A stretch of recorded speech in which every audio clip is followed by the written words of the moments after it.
നമസ്കാരം, ഞാൻ മലയാളിയിലേക്ക് ഏവർക്കും സ്വാഗതം. പരമ്പരാഗതമായ തെരഞ്ഞെടുപ്പ് രീതികളിൽ നിന്ന് ഇന്ത്യ മാറിയിരിക്കുന്നു. പാശ്ചാത്യ ലോകത്തെ പോലെ ഹൈടെക് പ്രചരണ മാർഗങ്ങളാണ് ഇന്ന് നമ്മൾ കണ്ടുവരുന്നത്. ഈ തെരഞ്ഞെടുപ്പിന്റെ പ്രചരണത്തിന്റെ വഴിത്താരകൾ അനാവരണം ചെയ്യപ്പെടുമ്പോൾ എത്ര കണ്ടാണ് ഹൈടെക്കായി നമ്മൾ പോകുന്നത്? ഇതാണ് ഞാൻ മലയാളി ഇവിടെ ചർച്ച ചെയ്യുന്നത്.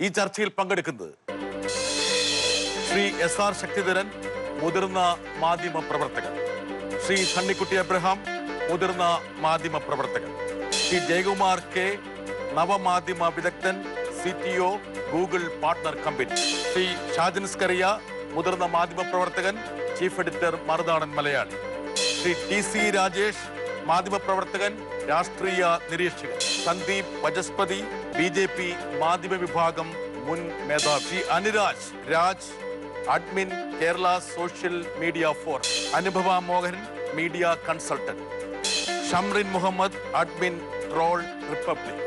അതോടൊപ്പം തന്നെ ഏതാനും പേർ നമ്മോടൊപ്പം സ്റ്റുഡിയോയിലുണ്ട്. SRS, കാലം മാറി. SRSും വളരെ അപ്ഡേറ്റ് ചെയ്യപ്പെടുന്ന ഒരാളാണ്. SRS എപ്പോഴും ട്രെൻഡിന്റെ കൂടെയാണ്. മേക്ക് ട്രെൻഡ് മൈ ഫ്രണ്ട്, അതാണ് SRSന്റെ ആപ്തവാക്യം. കൈ കൊടുക്കുന്നു. ആകെ മാറിയിരിക്കുന്നു. SRS ഒക്കെ മാധ്യമപ്രവർത്തനം ആരംഭിച്ച സമയത്തുള്ള ചുവരെഴുത്തിന്റെ അപ്പുറത്തേക്ക് നമ്മുടെ പ്രചരണ രംഗം മാറിയിരിക്കുന്നു. മാറിയല്ലോ, ഒരു സംശയവും വേണ്ട. ഹൈടെക്കിലേക്ക് മാറിക്കൊണ്ടിരിക്കുകയാണ്. ഹൈടെക്കിലേക്ക് മാറാനായിട്ട് എല്ലാ രാഷ്ട്രീയ പാർട്ടികളും പരമാവധി പരിശ്രമിക്കുന്നുണ്ട്. അത് ചിലർ മറ്റേ പൈസ കൊടുത്ത് ചെയ്യിക്കുന്നവരുണ്ട്, ചിലർ പാർട്ടി പ്രവർത്തകരെ കൊണ്ട് തന്നെ ഇത് ചെയ്യിക്കാനായിട്ട് ശ്രമിക്കുന്നവരുണ്ട്. ഇങ്ങനെ രണ്ട് തരത്തിൽ ഈ കാര്യങ്ങൾ ചെയ്തുകൊണ്ടിരിക്കുകയാണ് ഇപ്പോൾ നമ്മുടെ രാജ്യത്ത്. അങ്ങനെ അല്ലാതെ പോകാൻ ഇപ്പോൾ വീടുകളിലൊന്നും പോയി ആളുകളെ കണ്ട് കറിയേണ്ട കാര്യമൊന്നുമില്ല. അല്ലാതെ തന്നെ ആളുകൾക്കൊക്കെ അറിയാം. എനിക്ക് ഏതാണ്ട് ഒരു 60 വർഷം മുമ്പ് ഞാൻ തെരഞ്ഞെടുപ്പ് രംഗത്ത് ഇറങ്ങിയ ആളാണ്. എൻ്റെ തെരഞ്ഞെടുപ്പ് രംഗത്ത് ഞാൻ പ്രവർത്തിക്കാൻ പോയത് ഈ നിങ്ങളാരും പറഞ്ഞാൽ വിശ്വസിക്കില്ല, PJ ആന്റണിക്ക് വേണ്ടിയിട്ടാണ്. അദ്ദേഹം എറണാകുളം മുനിസിപ്പാലിറ്റിയിലെ എൻ്റെ വീടിരിക്കുന്ന വാർഡിലെ സ്ഥാനാർത്ഥിയായിട്ട് മത്സരിച്ചത് കമ്മ്യൂണിസ്റ്റുകാരനായിട്ട് തന്നെ. എൻ്റെ കുടുംബവും കമ്മ്യൂണിസ്റ്റ് ആയിരുന്നുകൊണ്ട് ഞങ്ങൾ അദ്ദേഹത്തിന് വേണ്ടി വർക്ക് ചെയ്യാനായിട്ട് പരിശ്രമിച്ചു. ആ പരിശ്രമത്തിൽ അന്നത്തെ തെരഞ്ഞെടുപ്പ് പ്രചരണമൊക്കെ പറഞ്ഞാൽ നിങ്ങൾക്ക് വിശ്വസിക്കാൻ പോലും പറ്റില്ല. രാത്രിയാകുമ്പോൾ 10-15 ആളുകൾ പെട്രോമാക്സ് ഒരു ഇതിനകത്ത് വെച്ച് അതിൽ സ്ഥാനാർത്ഥിയുടെ പേര് അതിൻ്റെ ഇതിനകത്ത് എഴുതി അതും വെച്ചുകൊണ്ട് മുദ്രാവാക്യവും വിളിച്ചുകൊണ്ട് പോകുക. 10-15 ആളിലൊക്കെ ഉണ്ടാവുള്ളൂ ആ കാലത്തൊക്കെ. അങ്ങനെയൊക്കെയുള്ള പ്രവർത്തനങ്ങളായിരുന്നു. പക്ഷെ അന്നും ഇന്നും മാറാത്തൊരു സാധനം ചുവരെഴുത്താണ്. അതിന്റെ രൂപം നിങ്ങൾ പറഞ്ഞ പോലെ മാറിയിട്ടുണ്ട്. വാൾ ഗ്രാഫിറ്റി അത് പക്ഷേ എല്ലായിടത്തും ഉള്ളതാണ്. അതിൽ മാത്രം മാറ്റമില്ല. പക്ഷെ അതിന്റെ രൂപവും ഭാവവും ഒക്കെ മാറി. കണ്ണ് അടച്ചു തുറക്കുന്ന വേഗതയിലാണ് നമ്മുടെ തെരഞ്ഞെടുപ്പ് രംഗം മാറുന്നത്. ഇന്ന് ഇവരൊക്കെ വിഹരിക്കുന്ന നവമാധ്യമ രംഗങ്ങളാണ് ഒരുപക്ഷെ പരമ്പരാഗത ശൈലികളെ പോലും ഡിക്റ്റേറ്റ് ചെയ്യുന്നത്. എങ്ങനെ കാണുന്നു സമയം? ഈ തെരഞ്ഞെടുപ്പ് തീരുമാനിക്കുന്നത് ഈ സംഭവമായിരിക്കുമെന്നാണ് മൊബൈൽ ഫോൺ. അപ്പൊ ഇതില് മണിയടിച്ചത് അവിടെ. ഇതാണ് ഇത്തവണത്തെ ഹീറോ. ജഗമാണ് തീരുമാനിക്കുക എങ്ങനെയൊക്കെ ആരൊക്കെ വരണമെന്നുള്ളത്. അതിന്റെ പിന്നിൽ ഒരുപാട് ഭീമന്മാരുണ്ട്. ഭീമന്മാരുണ്ട്. ഇതുവഴി വലിയ ലാഭങ്ങൾ ഉണ്ടാക്കുന്നവരുണ്ട്. എനിവേ, പ്രചരണ രംഗം വലിയ തോതിൽ മാറിയിരിക്കുന്നു. ഇപ്പോൾ ബിട്ടാസ് പറഞ്ഞ പോലെ ഇപ്പോൾ ചുവരെഴുതുന്ന രീതി പോലും ഇപ്പോൾ കലാകാരന്മാരല്ല. പണ്ടൊക്കെ എന്താ SRS ഒക്കെ എഴുതിയിട്ടുണ്ടാവും. ഈ തൊണ്ട് ചതച്ച് ബ്രഷ് ഉണ്ടാക്കിയിട്ട് ഈ പിന്നെ കുമ്മായം കലക്കി. ഇപ്പൊ ഒന്നും അല്ലേ, ഇപ്പൊ ഒരു കലാകാരനാണ്. ഒരു ദുസൂചനയുണ്ടോ കലാകാരനാണെന്ന് പറഞ്ഞോട്ടെ? അപ്പൊ അത് തന്നെ മാറി. ഇപ്പൊ എഴുതുന്ന രീതി തന്നെ മാറി. പിന്നെ ഇപ്പൊ നമ്മൾ കഴിഞ്ഞ മോഡി അധികാരത്തിൽ വന്ന് 2014 തെരഞ്ഞെടുപ്പിൽ എങ്ങനെ മീഡിയ ഉപയോഗിച്ചു, അല്ലെങ്കിൽ നവമീഡിയ ഉപയോഗിച്ചു, അതിൽ നിന്ന് മാറി വളരെ വ്യത്യസ്തമായിട്ട് മാറി. എനിക്ക് തോന്നുന്നത് ഇത്തവണത്തെ തെരഞ്ഞെടുപ്പിൽ ഇതാണ് സംഭവം എന്ന് പറയുമ്പോൾ പ്രധാന ആയുധം ഫേക്ക് ന്യൂസ് ആയിരിക്കും. എൻ്റെ ഒരു ഫേക്ക് ന്യൂസ് അതായിരിക്കും എനിക്ക്. ജയകുമാറെ, ഈ ഫേക്ക് ന്യൂസിന്റെ ഉറവിടങ്ങളിൽ ഒന്ന് നിങ്ങളെപ്പോലുള്ള ആൾക്കാരാണ്. ഞാൻ നിങ്ങൾ ഉദ്ദേശിക്കുന്നത് താങ്കളെ വ്യക്തിപരമായിട്ടല്ല, നിങ്ങൾ പ്രദാനം ചെയ്യുന്ന ഒരു മേഖല അതാണ്. ആ മാധ്യമ മേഖലയാണ് ഇതിന്റെ ഒരു വിഹാരരംഗം. ഫേക്ക് ന്യൂസ് എന്ന് പറയുന്നത് സ്വാഭാവികമായിട്ടും കൺവെൻഷണൽ മീഡിയയിലും മുമ്പ് അത്തരത്തിലുള്ള വാർത്തകൾ മാനിപ്പുലേറ്റ് ചെയ്യപ്പെടുകയാണ് ചെയ്യുന്നത്. അത് ഫേക്കാണോ അല്ലയോ എന്നുള്ള കാര്യം വായിക്കുന്നവർ തീരുമാനിക്കും. പിന്നെ അടുത്ത വേറൊരു കാര്യം, ഒരുപാട് ഫേക്ക് എഴുതിയിട്ടുണ്ടെന്നാണ് ജയകുമാർ പറയാൻ ശ്രമിച്ചത്. ഇനി അടുത്ത ഒരു കാൻഡിഡേറ്റ് ഇലക്ഷന് നിൽക്കുന്ന സമയത്ത് ഇത്തരത്തിൽ അല്ലെങ്കിൽ ഫേക്കായിട്ടോ അയാൾക്ക് ബാഡ് റെപ്യൂട്ടേഷൻ ഉണ്ടാക്കുന്നതോ ആയ ന്യൂസ് ആ പ്രചരണത്തിൽ അയാളെ അഡ്വേഴ്സ് ആയിട്ട് അഫക്റ്റ് ചെയ്യാനുള്ള ചാൻസ് ഉണ്ട്. പക്ഷെ അവിടെയും ടെക്നോളജി യൂസ് ചെയ്യാം. അസ്ട്രോ ടർഫിംഗ് എന്ന് പറയുന്ന ഒരു ടെക്നോളജി യൂസ് ചെയ്ത് കഴിഞ്ഞാൽ അൺവാണ്ടഡ് ന്യൂസിനെ ഈ നവമാധ്യമ തലങ്ങളിൽ നിന്ന് നമുക്ക് മാറ്റി നിർത്താൻ പറ്റും. പക്ഷേ അത് ചെയ്യേണ്ടത് സിസ്റ്റമാറ്റിക് ആയിട്ടായിരിക്കണം ചെയ്യേണ്ടത്. ഒരു പ്രൊഫഷണൽ ആളിന് മാത്രമേ ഇത്തരം കാര്യങ്ങൾ ചെയ്തു പോകാൻ പറ്റുകയുള്ളൂ. പിന്നെ ചെയ്യുന്നത് എല്ലാറ്റിനും പോസിറ്റീവ് സൈഡുള്ളതുപോലെ തന്നെ തിരിച്ചു അടിക്കാവുന്ന ഒരു സാഹചര്യമുണ്ട്. അപ്പോൾ നെഗറ്റീവ് ന്യൂസ് നമ്മൾ ഒരു ഹ്യൂമൻ സൈക്കോളജി ഉണ്ട്. എന്തെന്ന് വെച്ച് കഴിഞ്ഞാൽ ഒരു കാര്യം ഹൈഡ് ചെയ്ത് വെക്കാൻ ശ്രമിക്കുമ്പോൾ അത് തുറന്നു നോക്കാനുള്ള ഒരു ടെൻഡൻസി ചോദന നമുക്കുണ്ട്. അതെ. അപ്പോൾ അത് മാത്രമല്ല, മലയാളിയുടെ പ്രത്യേകത ഒളിഞ്ഞു നോക്കുക എന്നുള്ളത് വളരെ പ്രധാനമാണ്. തീർച്ചയായിട്ടും അതൊരു ഹ്യൂമൻ മലയാളിയെ മാത്രമായിട്ട് പറയേണ്ട കാര്യം എന്ന് വെച്ച് കഴിഞ്ഞാൽ അതൊരു ഹ്യൂമൻ സൈക്കോളജിയാണ്. അപ്പോൾ ഇതുപോലെ ഒരു ന്യൂസ് വരുന്നു അല്ലെങ്കിൽ ഉണ്ടെന്ന് അറിഞ്ഞു കഴിഞ്ഞാൽ ഇതിലെല്ലാം ഗൂഗിളിൽ അല്ലെങ്കിൽ മറ്റു സോഷ്യൽ മീഡിയയിലും ആൾക്കാർ കയറിയിരുന്ന് സെർച്ച് ചെയ്യും. ഓക്കെ, ഷാജൻ ഈ നവമാധ്യമ രംഗത്ത് വിഹരിക്കുന്ന ഒരു വ്യക്തിയാണ്. പഴയ പരമ്പരാഗത മാധ്യമങ്ങളുടെ എന്താ പറയാ മാറ്റം അങ്ങോട്ട് ഗണ്യമായി ചോർന്നു പോയിരിക്കുന്നു, അല്ലെങ്കിൽ അവരുടെ ഇമ്പാക്ട് കുറഞ്ഞിരിക്കുന്നു. ഇല്ല എന്നല്ല പറയണത്, പക്ഷേ കുറെ കൂടി അജണ്ട സെറ്റ് ചെയ്യാനുള്ള ഒരു എബിലിറ്റി, കപ്പാസിറ്റി ഇപ്പോൾ ഈ പറഞ്ഞ ന്യൂ മീഡിയയ്ക്ക് ആയിരിക്കുന്നു. എങ്ങനെയാണ് കാണുന്നത്? ഒരു സംശയവും വേണ്ട. അത് ഈ ഇലക്ഷന് മുമ്പ് കഴിഞ്ഞ ലോക്സഭാ തെരഞ്ഞെടുപ്പിലാണ് ഇത് ഏറ്റവും സജീവമായി ഉപയോഗിച്ചത്. സമർത്ഥമായി തെളിയിച്ച് സണ്ണിക്കുട്ടി പറഞ്ഞ പോലെ മോഡിയാണ്. മോഡിയാണ് എന്തൊക്കെ പറഞ്ഞാലും നമുക്ക് വിയോജിക്കാം, യോജിക്കാം, പക്ഷേ സമർത്ഥമായി. അല്ല, മോദിയാണ് അതിന്റെ കൃത്യമായ റിസൾട്ട് ഉണ്ടാക്കിയ ആള്.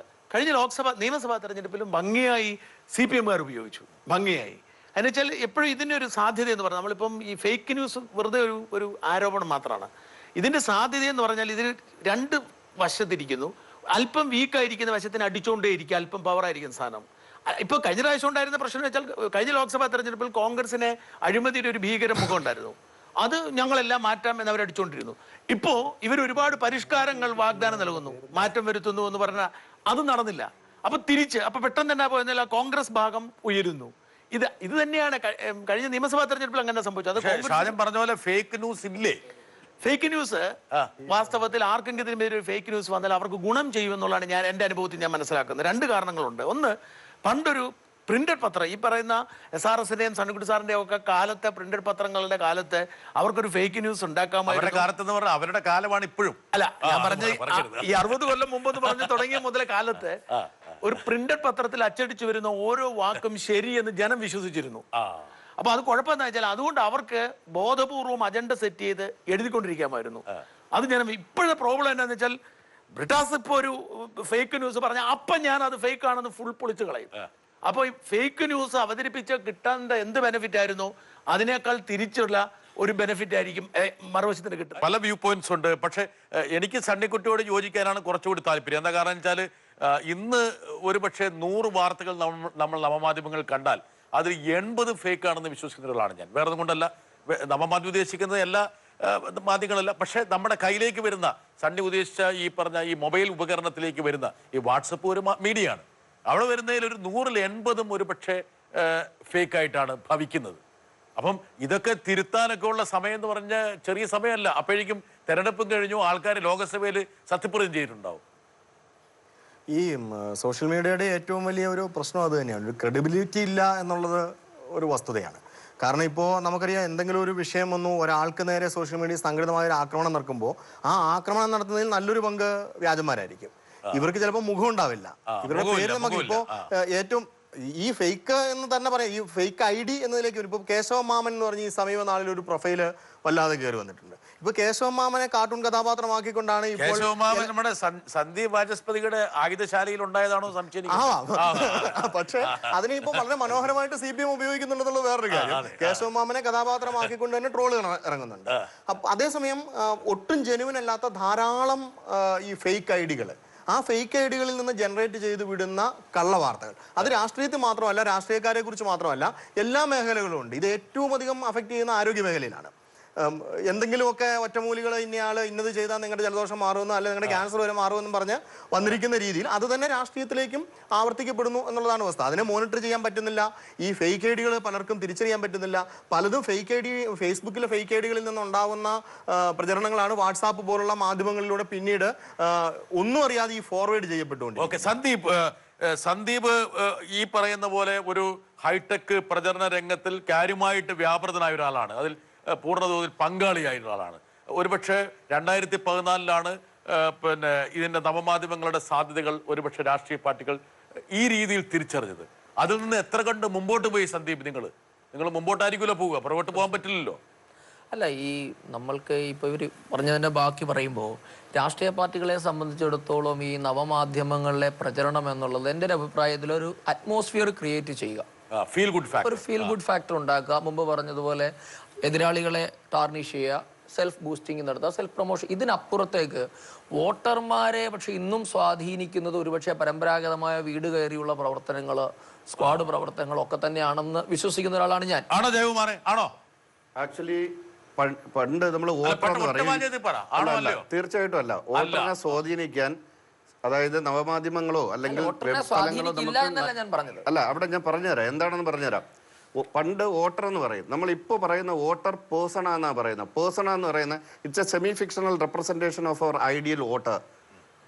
ഈ വോട്ടർ എന്ന് പറയുന്നത് ഡയറക്റ്റ് ആയിട്ടോ ഇൻഡയറക്റ്റ് ആയിട്ടോ ഒരു വോട്ടറിനെ ഇൻഫ്ലുവൻസ് ചെയ്യാൻ പറ്റുന്ന ഒരു സെമി ഫിക്ഷണൽ. താങ്കൾ അദ്ദേഹത്തിനോട് വിയോജിക്കുകയാണ്. അപ്പൊ സന്ദീപ് തുടരൂ. അപ്പോൾ പരമ്പരാഗതമായിട്ടുള്ള മാർഗങ്ങൾ ഇപ്പോഴും വേണം. തീർച്ചയായും രാഷ്ട്രീയ പാർട്ടികൾ ആരും അത് ഉപേക്ഷിച്ചിട്ടില്ല. കാരണം നമുക്ക് ഇപ്പോഴും നമുക്കറിയാം, ഏത് തെരഞ്ഞെടുപ്പ് രംഗത്തിറങ്ങിയാൽ അവർ ഏറ്റവും പ്രാധാന്യം കൊടുക്കുന്നത് സ്ക്വാഡ് പ്രവർത്തനത്തിനാണ്. എത്ര തവണ വീട് കയറി എന്നുള്ളതാണ് തെരഞ്ഞെടുപ്പ് പ്രചരണത്തിന്റെ ഒരു അടിസ്ഥാനമായ ഒരു ബെഞ്ച് മാർക്കായിട്ട്. ഇല്ലില്ല, അങ്ങനെയല്ല. ഈ സോഷ്യൽ മീഡിയ ക്രിയേറ്റ് ചെയ്യുന്ന ഒരു അറ്റ്മോസ്ഫിയറിനെ ജനങ്ങളിലേക്ക് ഒരു പ്രവർത്തകൻ നേരിട്ട് ചെന്ന് അവരെ സ്വാധീനിക്കുന്ന ഒരു ഘടകം ഇപ്പോഴും പ്രധാന ഘടകം തന്നെയാണ്. അനുരാജ്, താങ്കള് കേരള സോഷ്യൽ മീഡിയ ഫോറത്തിന്റെ അഡ്മിൻ കൂടിയാണ്. എങ്ങനെയാണ് താങ്കൾ ഇതിനെ കാണുന്നത്? സർ, ഇപ്പം ഇവർ പറഞ്ഞതെല്ലാം ഞാൻ അംഗീകരിക്കുന്നുണ്ട്. അതിൽ ഒരു കാര്യം മാത്രം, ഇപ്പം ഫേക്ക് ന്യൂസിന്റെ കാര്യം പറഞ്ഞു, ശരിയാണ്. പക്ഷേ അതിൻ്റെ ഏറ്റവും വലിയൊരു ഗുണം എന്ന് പറഞ്ഞാൽ ഈ ഫേക്ക് ന്യൂസ് ഏറ്റവും കൂടുതൽ വരുന്നത് ഈ പറഞ്ഞതുപോലെ ഏതെങ്കിലും ഒരു രാഷ്ട്രീയ പാർട്ടിയുടെ പേജിലോ അങ്ങനെയുള്ള കാര്യങ്ങളിലായിരിക്കും വരുന്നത്. അത് നെഗറ്റീവായിട്ട് ബാധിക്കുന്നത് എന്താണെന്ന് വെച്ചാൽ നമ്മുടെ ഈ സോഷ്യൽ മീഡിയ ഉപയോഗിക്കുന്ന ഏകദേശം ഒരു 70% യുവാക്കളും ഈ രാഷ്ട്രീയ കാര്യങ്ങളിൽ കൂടുതലായിട്ട് എന്താ പറയുക പ്രാപ്തരല്ല. മീൻസ് എന്താണ് അവിടെ നടക്കുന്നതെന്ന് അറിയില്ല. ഇപ്പം ഞാനിപ്പോൾ ഒരു രാഷ്ട്രീയ പാർട്ടി വിശ്വസിക്കുന്നുണ്ട്. ഞാനിപ്പം ഒരു രാഷ്ട്രീയ പാർട്ടിയുടെ പേജിൽ വന്നൊരു സാധനം അത് ശരിയാണോ തെറ്റാണോ എന്ന് അറിയാതെ ആയിരിക്കും ഞാൻ ചിലപ്പോൾ ഷെയർ ചെയ്യുന്നത്. എൻ്റെ ഉള്ള ഫ്രണ്ട്സ് അല്ലെങ്കിൽ എന്നെ ഫോളോ ചെയ്യുന്ന ആൾക്കാർ ചെയ്യുന്ന എന്താണ്, ഞാൻ ഫോളോ ചെയ്യുന്നു അപ്പോൾ അത് ശരിയായിരിക്കും എന്ന് പറഞ്ഞിട്ടായിരിക്കും ഒരു ഫേക്ക് ന്യൂസ് ഫോളോ ചെയ്ത് പോകുന്നത്. അതുകൊണ്ട് വേറൊരു ഇതിന്റെ ഒരു അഡ്വാൻറ്റേജ് വേറൊരു അഡ്വാൻറ്റേജ് എന്താണ് ഫേക്ക് ന്യൂസിന്റെ അഡ്വാൻറ്റേജ്? അത് ഞാൻ പറഞ്ഞത് വ്യക്തികളിലോട്ട് വരുമ്പോഴാണ്. അതായത് ഈ രാഷ്ട്രീയക്കാർ എന്ന് പറയുന്നത് നമ്മുടെ ഈ രാഷ്ട്രീയ വ്യക്തികൾ ഓരോ ഇപ്പം ഉദാഹരണം പറഞ്ഞാലും മന്ത്രിമാരായാലും ആരായാലും അവർക്കിപ്പം എന്തായാലും പേഴ്സണലായിട്ട് പേജ് കാണുമല്ലോ. പണ്ടൊക്കെ ഈ എന്താ പറയുക കവല പ്രസംഗവും അല്ലെങ്കിൽ പാർട്ടി ഓഫീസിൽ നിന്ന് മന്ത്രിമാർ അല്ലെങ്കിൽ നമ്മുടെ രാഷ്ട്രീയ നേതാക്കൾ എന്താണ് പറയുന്നത് അത് വിശ്വസിച്ചിട്ട് പോകുന്ന ഒരു അണികൾ മാത്രമാണ് മുമ്പ് ഉണ്ടായിരുന്നത്. പക്ഷെ ഇപ്പൊ അതല്ല. കാരണം ഏറ്റവും കൂടുതൽ ആൾക്കാർ ഈ സോഷ്യൽ മീഡിയ ഫോളോ ചെയ്യുന്നത് ഫേക്ക് ന്യൂസ് കൊണ്ടുള്ള പ്രയോജനം എന്താണ്? പ്രയോജനമാണ് പറഞ്ഞു വരുന്നത്. ഇപ്പൊ ഒരു രാഷ്ട്രീയ നേതാവ് ഒരു ഫേക്ക് ന്യൂസ് ഇപ്പൊ പേജ് വഴി വിട്ടു കഴിഞ്ഞാൽ പഴയ പോലെ നമുക്ക് എത്ര പേർക്ക് വേണമെങ്കിൽ അതിന്റെ അടുത്ത് ചോദ്യം ചെയ്യാൻ പറ്റും. ഓക്കെ, ഫേക്ക് ന്യൂസിനെ ഖണ്ഡിക്കാനുള്ള ഒരു അവസരം കൂടിയുണ്ട്. അനുപമ, എങ്ങനെയാണ് കാണുന്നത്? അനുപമ, സോഷ്യൽ മീഡിയ വഴിയുള്ള തെരഞ്ഞെടുപ്പ് പ്രചരണം, സോഷ്യൽ മീഡിയ മാത്രമല്ല, നമ്മൾ ഹൈടെക് ആണ് എല്ലാ മേഖലയും. തീർച്ചയായിട്ടും ഹൈടെക് തെരഞ്ഞെടുപ്പ് പ്രചരണം. അതിനൊപ്പം തന്നെ നമ്മൾ കാണേണ്ട ഒരു കാര്യം എന്ന് പറയുന്നത് നവമാധ്യമങ്ങളെല്ലാം തന്നെ ആളുകളെ കൂടുതൽ രാഷ്ട്രീയവൽക്കരിച്ചു എന്നുള്ളതാണ്. മുമ്പൊക്കെ വ്യക്തിഗതമായ സ്വാധീനങ്ങൾ വോട്ടുകളിൽ ഉണ്ടാവുമായിരുന്നു. ഇനി അത് പതുക്കെ വളരെ കുറയാനാണ് സാധ്യത. ആളുകൾ കൃത്യമായി ക്യാമ്പുകളിലേക്ക് എത്തുന്ന ഒരവസ്ഥയാണുള്ളത്. ആൾക്കാരെ കൺഫ്യൂസ് ചെയ്യണോ ചെയ്ത് ആളുകളെ പോളറൈസ് ചെയ്യണം. നല്ലതാണോ തെറ്റാണോ എന്നുള്ളത് കാലം ഒരുപക്ഷെ തെളിയിക്കും. ഇപ്പോഴും നമുക്ക് ഒരു അവസാന വാക്ക് പറയാൻ പറ്റില്ല. ഷംറിൻ, ട്രോൾ റിപ്പബ്ലിക്, ഈ ട്രോളുകളാണ് ഇപ്പോഴത്തെ ഏറ്റവും വലിയ കൊടിപടങ്ങൾ. ജനാധിപത്യപര സംവിധാനത്തിൽ ഇപ്പൊ ട്രോളുകളുടെ ഒരു സ്വാധീനം കൂടിക്കൊണ്ടിരിക്കുകയാണ്. ഇപ്പോ ട്രോൾ റിപ്പബ്ലിക് എന്ന് പറഞ്ഞാൽ പുള്ളി ഒരു റിപ്പബ്ലിക് ആയിട്ടാണ് പ്രഖ്യാപിച്ചിരിക്കുന്നത്. എന്ന് വെച്ചാൽ വേറെ ആൾക്ക് ഒന്നും അവിടെ പ്രവേശിക്കാനുള്ള ഇല്ല. ഞാൻ ഒറ്റക്കല്ല, നമ്മള് 4 ലക്ഷത്തോളം മെമ്പേഴ്സ് ഉണ്ട്. കൊട്ടേഷനാണ്. അത് ചെറിയ കൊട്ടേഷൻ അല്ല. SRS ശ്രദ്ധിക്കണം. ഈ ജനാധിപത്യ സമുദായത്തിൽ ഞാൻ ശ്രദ്ധിക്കണം എന്ന് പറയാൻ കാരണം എന്ന് വെച്ചാൽ ചിലപ്പോൾ നമുക്കിട്ട് പണിയുണ്ട്, അതുകൊണ്ട് ആർക്കിട്ട് പണിയുണ്ട്. ജനാധിപത്യ സംവിധാനത്തിൽ ഇപ്പോൾ ട്രോളുകളുടെ പ്രാധാന്യം കൂടിക്കൊണ്ടിരിക്കുകയാണ്. ഇപ്പോൾ ഓരോ രാഷ്ട്രീയ പാർട്ടിക്ക് അവരുടേതായ ട്രോൾ ഗ്രൂപ്പുകളും അവരുടെ ട്രോൾ പേജുകളും ഉണ്ട്. ഇപ്പോൾ നേരത്തെ സാർ പറഞ്ഞ പോലെ തന്നെ വാട്സപ്പ് വഴിയും പ്രചരിപ്പിക്കുന്ന ഒരുപാട് ട്രോളുകൾ, അത് നിഷ്പക്ഷമായി നിൽക്കുന്ന ട്രോൾ ഗ്രൂപ്പുകളുണ്ട്, ഒരു രാഷ്ട്രീയത്തിന് കക്ഷി ചേർന്ന് നിൽക്കുന്ന ട്രോളുണ്ട്. ഇപ്പം ഞാൻ പ്രതിദാനം ചെയ്യുന്ന ട്രോൾ റിപ്പബ്ലിക് എന്ന ഗ്രൂപ്പിൽ ഒരിക്കലും ഒരു രാഷ്ട്രീയ പാർട്ടിനെ വിജയിപ്പിക്കണമെന്നോ അല്ലെങ്കിൽ പരാജയപ്പെടുന്നോ പറഞ്ഞ പോസ്റ്റുകളും ഞങ്ങൾ അംഗീകരിക്കില്ല. ഞങ്ങളുടെ രാഷ്ട്രീയം പുരോഗമന രാഷ്ട്രീയമാണ്. അത് ഏത് പാർട്ടിയാണോ ഫോളോ ചെയ്യുന്ന ആ പാർട്ടികളിലുള്ള നല്ല കാര്യങ്ങൾ ഞങ്ങൾ പ്രൊമോട്ട് ചെയ്യും. ഈ വിമർശനം വരുന്നത് ആശയപരമായ വിമർശനങ്ങൾ ഞങ്ങൾ സപ്പോർട്ട് ചെയ്യും. 3 ഡിഗ്രി ക്യാമ്പയിൻ ഇപ്പൊ എല്ലാവരും ഈ പ്രചരണ രംഗത്തുള്ള ആൾക്കാർ ഊന്നു നിർത്തണം. 360 ഡിഗ്രി എന്ന് പറഞ്ഞാൽ ഒരു തലം പോലും സ്പർശിക്കാതെ വിടരുത്. അതായത് ചുമരെഴുത്ത് മുതൽ ഈ പറഞ്ഞ റോക്കറ്റ് വിക്ഷേപിച്ച് അവിടെ വേണമെങ്കിൽ പ്രചരണം നടത്തുന്ന രീതി വരെ നമ്മൾ വ്യാപിച്ചിരിക്കണം. അല്ല, ഈ പുതിയ മറ്റേ സംവിധാനവും സമ്പ്രദായവും ഒക്കെ വന്നെങ്കിൽ പോലും ഇവിടെ ആരോ സൂചിപ്പിച്ചതുപോലെ വീട് കയറി ഇറങ്ങിയുള്ള പ്രവർത്തനം ഇപ്പോഴും പഴയതുപോലെ തന്നെ നടക്കുകയാണ്. അതിനേക്കാൾ സന്ദീപ് വാചസ്പതിയാണ് സ്ക്വാഡിലാണ് പുള്ളി ഊന്നുന്നത്. അതെ, സ്ക്വാഡിന്റെ പ്രാധാന്യം ആരും വിസ്മരിക്കേണ്ട. അതില്ലാതെ വെറുതെ ട്രോളുകളിലൂടെ രാജ്യത്തിലെ ജനങ്ങളെ മുഴുവൻ മറ്റേ വശത്തേക്ക് കൊണ്ടുവരാം എന്നുള്ളത് അതൊന്നും നടക്കാൻ പോകുന്ന കാര്യമില്ല. ഇപ്പം ഞാൻ പറയാം, കഴിഞ്ഞ ലോക്സഭാ തെരഞ്ഞെടുപ്പിൽ മോദി ഏറ്റവും കൂടുതൽ ഈ സാധനം ഉപയോഗിച്ചതാണ്, ഹൈടെക് അല്ലേ? അതൊക്കെ ഉപയോഗിച്ചിട്ട് എത്ര ശതമാനം ആളുകളുടെ വോട്ടാ കിട്ടിയത് ഈ രാജ്യത്ത്? എവിടെ നിന്നാണ് കിട്ടിയത്? എവിടെ നിന്ന് എങ്ങോട്ട് എത്തി? അവിടെയാണ് നിൽക്കുന്നത്. ഇപ്പോൾ ആ മോദിയുടെ മുഖം ആകെ ഏതാണ്ടൊന്ന് വിളറി നിൽക്കുന്ന ഒരു അവസ്ഥയിലല്ലേ ഇപ്പോൾ കാര്യങ്ങൾ ചെന്നെത്തിയിരിക്കും. നമ്മൾ ആ ഒരു പോയിന്റിലേക്ക് നമ്മൾ ഡിബേറ്റ് പോകുന്നില്ല. അല്ല, ഞാൻ പറഞ്ഞ അതുകൊണ്ട് ആ പഴയ സമ്പ്രദായങ്ങൾ അപ്പാടെ മാറ്റി വെച്ചുകൊണ്ട് ഇന്നും നമ്മുടെ കേരളത്തിലോ മറ്റ് ഇന്ത്യയുടെ മറ്റ് സംസ്ഥാനങ്ങളിലോ, അത് മറ്റ് സംസ്ഥാനങ്ങളിലെ കാര്യങ്ങൾ എനിക്ക് വളരെ വ്യക്തമായിട്ടൊന്നും അറിയില്ലെങ്കിലും കേരളത്തിൽ ഇന്നും സ്ക്വാഡ് പ്രവർത്തനത്തിന് വളരെയേറെ പ്രാധാന്യമുണ്ട്, അതിന് ഇഫക്റ്റ് ഉണ്ട് എന്നുള്ള കാര്യം. സണ്ണി, പരമ്പരാഗതമായിട്ടുള്ള തെരഞ്ഞെടുപ്പ് പ്രചരണ മാർഗങ്ങളിൽ മുറുകെ പിടിക്കാനാണ് SRS ആഗ്രഹിക്കുന്നത്. സ്വാഭാവികമായിട്ടാണ്. മറ്റതിനെ നിഷേധിക്കുന്നില്ല. ഇപ്പോൾ ഒരു 1 to 10 സ്കെയിലിൽ പോയി കഴിഞ്ഞാൽ ഒരു പക്ഷേ ഇപ്പോൾ അമേരിക്കയിൽ ആരും ചുമരെഴുത്ത് ഇല്ല. ഇന്ത്യയിൽ ചുമരെഴുത്തുണ്ട്, കേരളത്തിൽ ചുമരുകളുണ്ട്, എഴുതാനുണ്ട്. പക്ഷെ കുറേം കൂടി കഴിയുമ്പോൾ ചുമരുകളൊക്കെ നമ്മുടെ ഈ പറഞ്ഞ പോലെ ഡിജിറ്റൽ വാളുകളിലേക്ക് ചുമരെഴുത്ത് മാറിക്കൊണ്ടിരിക്കുകയാണ്. ഇന്ന് ഏറ്റവും കൂടുതൽ കേരളത്തിന് വെളിയിൽ പോലും ചുമരെഴുത്തുകൾ വളരെ കുറവാണ്. കേരളത്തിൽ മാത്രമേ കഴിഞ്ഞ നിയമസഭാ തെരഞ്ഞെടുപ്പിലെ മൂവാറ്റുപുഴയിൽ മത്സരിച്ച് ജോസഫ് വാഴക്കൻ സോഷ്യൽ മീഡിയ ആയിട്ട് വലിയ കാര്യമായ ബന്ധമില്ലാത്തൊരു മനുഷ്യനാണ്. പുള്ളി അതുകൊണ്ട് പുള്ളിക്ക് ചുറ്റിനും നടന്ന കാര്യം അറിഞ്ഞേയില്ല. പുള്ളി പരമ്പരാഗതമായ, ഞാൻ ഇലക്ഷന് ശേഷം പുള്ളി എൻ്റെ അടുത്ത് വന്ന് വളരെ സങ്കടത്തോടെ പറഞ്ഞൊരു കഥയാണ് ഞാൻ ഈ പറയുന്നത്. 2 സംഭവങ്ങൾ പുള്ളിയായിട്ട് ഇലക്ഷനോട് പെട്ടെന്ന് ചുരുക്കി പറയാം. 2 സംഭവങ്ങളുണ്ടായി. ഒന്ന്, പുള്ളിയുടെ തന്നെ സഹപ്രവർത്തകനായ സജീന്ദ്രൻ പറയുന്ന MLA-യുടെ ഭാര്യ ഒരു ടെലിഫോൺ സംഭാഷണം നടത്തുകയും വാഴക്കൻ കോടികളുടെ ആസ്തിയുള്ള ആളാണെന്ന് പറയുകയും ചെയ്യുക. അത് സോഷ്യൽ മീഡിയ ഏറ്റെടുക്കുന്നു. മറുവശത്ത് ഞങ്ങൾ മറുനാടൻ മലയാളി ഒരു എതിർ സ്ഥാനാർത്ഥിയുടെ ദാരിദ്ര്യവും പട്ടിണിയും അയാളുടെ വീടില്ലായ്മയും കുറിച്ച് ഞങ്ങളൊരു സ്റ്റോറി ചെയ്യുന്നു. അത് സോഷ്യൽ മീഡിയ ആയിട്ട്. അത് ഒരു വശത്ത് അതിസമ്പന്നനായ സംഭവങ്ങളുടെ ഒരു ഭാഗവും, മറുവശത്ത് ഒരു എതിരാളി തീരെ പാവപ്പെട്ടവനാണെന്നുള്ളൊരു സാധനം കൂടെ അങ്ങ് ഏറ്റെടുത്തു. ഷാജാൻ പറഞ്ഞതിനെ ഞാൻ വേറൊരു ഭാഷയിലേക്ക് ചോദിക്കുകയാണ്. സണ്ണി, ഇപ്പം ഒരു രാഷ്ട്രീയ പ്രവർത്തകനെ അല്ലെങ്കിൽ ഒരു സ്ഥാനാർത്ഥിയെ കാരിക്കേച്ചർ ചെയ്യുന്ന ഒരു രീതിയുണ്ട്. ഇപ്പം പണ്ടൊക്കെയാണ് മലയാള മനോരമ, മാതൃഭൂമി അല്ലെങ്കിൽ ദേശാഭിമാനി അങ്ങനെയുള്ള പത്രങ്ങൾ ഒരു സചിത്ര ലേഖനങ്ങളിലൂടെയോ അല്ലെങ്കിൽ മറ്റ് ഫീച്ചറിലൂടെയോ അവതരിപ്പിക്കും. ഇപ്പോൾ നമ്മുടെ മുമ്പിലുള്ള പ്രധാനപ്പെട്ട നേതാക്കൾ, ഇപ്പം ശ്രീ AK ആന്റണി വളരെ പ്രതിച്ഛായുള്ള നേതാവായി മാറിയതിൻ്റെ കാരണം ഒരുപക്ഷെ അങ്ങനെയുള്ള എഴുത്തുകളാണ്. പക്ഷേ ഇന്ന് നിമിഷങ്ങൾക്കുള്ളിലാണ് ഒരാളുടെ പ്രതിച്ഛായ സൃഷ്ടിക്കപ്പെടുകയും മങ്ങുകയും ചെയ്യുന്നത്. പ്രതിച്ഛായ പത്രങ്ങൾ സൃഷ്ടിച്ചിരുന്നു. ഇവിടെ വന്നിരിക്കുന്നത് പത്രങ്ങൾ ഇപ്പോൾ വിചാരിച്ചാൽ പണ്ടൊക്കെ പലതും തമസ്കരിക്കാൻ പറ്റുമായിരുന്നു. ഇപ്പം അത് നടക്കുന്നില്ല എന്നുള്ളതാണ് സോഷ്യൽ മീഡിയയുടെ ഒരു പ്രത്യേകത. പക്ഷെ നമ്മൾ ഈ സോഷ്യൽ മീഡിയ ഉപയോഗിക്കുമ്പോൾ വെറുതെ ഒരു ട്രോൾ അയച്ചു അല്ലെങ്കിൽ വാട്സാപ്പിൽ ഒരു മെസ്സേജ് അല്ല. നമ്മൾ 2014 എന്താ നടന്നെന്ന് ആലോചിച്ച് നോക്കിയേ. ആർക്കും അങ്ങനെ അഖിലേന്ത്യാ തലത്തിൽ അറിയപ്പെടാതിരുന്ന മോദി എന്ന് പറയുന്ന ഒരാളെ, അദ്ദേഹം ഗുജറാത്ത് മുഖ്യമന്ത്രിയായിരുന്നു, അദ്ദേഹത്തിൻ്റെ പിന്നിൽ ഗോദ്രയുടെ പിന്നെ ചിത്തപ്പേരുകളുണ്ട്, അല്ലെങ്കിൽ അവിടുത്തെ വർഗീയ കലാപത്തിൻ്റെ ഉണ്ട്. എന്നിട്ട് പോലും അങ്ങനെ ഒരാളെ ഒരു വലിയ ബ്രാൻഡായിട്ട് അവതരിപ്പിക്കുകയും ഇന്ത്യയുടെ ഭാവി ഇദ്ദേഹത്തിൻ്റെ കൈകളിലാണെന്ന രീതിയിൽ അദ്ദേഹത്തെ മാർക്കറ്റ് ചെയ്യുകയും ചെയ്തെന്ന് പറഞ്ഞത് ചെറിയ കാര്യമില്ല. ഇവിടെ നമ്മൾ ചുവരെഴുതണ്ടെന്നോ അല്ലെങ്കിൽ സ്ക്വാഡ് പോകണ്ടെന്ന് പറയുന്നില്ല. സ്ക്വാഡ് ചെന്ന് അതെല്ലാവരും ഇപ്പോൾ ചെയ്യുന്നത് കൊണ്ട് അതിൻ്റെ യൂട്ടിലിറ്റി ഉള്ളതുകൊണ്ടാണ് ചെയ്യുന്നത്. പക്ഷേ ഈ സാധനത്തിലൂടെ നമുക്ക് കൃത്യമായിട്ട് നമ്മുടെ മെസ്സേജ് വ്യക്തികളിലേക്ക് എത്തിക്കാൻ പറ്റും. ഈ ട്രോളിനെ നമുക്ക് അങ്ങനെ പറയാൻ പറ്റത്തില്ല. മരിക്കാൻ കിടക്കുന്ന അമ്മച്ചി വരെ ഒരു ട്രോൾ എന്ന് പറഞ്ഞാൽ ചാടി ഇതിനകത്തോട്ട് നോക്കും. അതുപോലെ തന്നെ തൊട്ടിൽ കിടക്കുന്ന കുട്ടി പോലും അത്തരത്തിൽ അതിനൊരു സ്വാധീനമുണ്ട്. അതിനെ പ്രയോജനപ്പെടുത്താതെ മുന്നോട്ട് പോയിട്ട് കാര്യമുണ്ടെന്ന് എനിക്ക് തോന്നുന്നില്ല. രണ്ടു സാമ്പിൾ ട്രോളുകൾ കാണിച്ചു കാണാം. വരട്ടെ, നോക്കുക. ഇത് നമ്മുടെ ചുവരെഴുത്താണ്. SRSന് ഇഷ്ടമുള്ള തെരഞ്ഞെടുപ്പിന്റെ നോക്കുക. പെട്രോൾ വില 40, പാവങ്ങൾക്ക് വേണ്ടി 3000 കോടിയുടെ പ്രതിമ. നോക്ക്, പെട്ടെന്ന് ഇത് വരുന്നു. സന്ദീപിന് ഇഷ്ടം ഉണ്ടാവില്ല, എന്നാലും ഞാൻ കാണിക്കുകയാണ്. ആ ട്രോൾ ഉണ്ടല്ലോ, അതുപോലെ ഒരു വ്യാജ പേജാണ്. ആ വ്യാജമാണ്, അത് വ്യാജം. തിരിച്ചെടുക്കുക. ആ വ്യാജനാമം കണ്ടെത്തണമെന്നാലും. അത് വ്യാജ പേരാണെങ്കിലും അതൊരു മെസ്സേജ് കൊടുക്കുന്നുണ്ട്. അതാ വ്യാജ പേജിൽ വന്നാണോ? ഓക്കെ, SRS വ്യാജമാണോ? ഇതൊരു വ്യാജമില്ല, പേജിന്റെ വ്യാജമാണ്. ആയിരിക്കാം. കഴിഞ്ഞ ദിവസം ഇങ്ങനെ ഇതിൽ വന്ന ഒരു ചിത്രം ഞാൻ പറയാം. ഞാൻ നോക്കുമ്പോൾ നമ്മുടെ ചിറ്റയം ഗോപകുമാർ ഈ നമ്മുടെ തന്ത്രിയുടെ കൂടെ നിൽക്കുന്നു. ശരിയാണോ തെറ്റാണോ നമ്മൾ എങ്ങനെ അറിയാം? അപ്പൊ അത് വായിച്ചാൽ ചിറ്റയം ഗോപകുമാർ എന്ന ഞാൻ ഒരു വളരെ വിശ്വാസിയാണെന്നും വിശ്വാസികളോടൊപ്പം ഞാൻ നിൽക്കുന്നെന്നും അങ്ങനെ എന്നെ ഇദ്ദേഹം അനുഗ്രഹിച്ചു എന്നൊക്കെ പറഞ്ഞൊരു ഇതിന്റെ സത്യാവസ്ഥ എന്താ? ഇദ്ദേഹം പോയതാണോ? ഇതൊരു ഫോട്ടോഷോപ്പാണോ?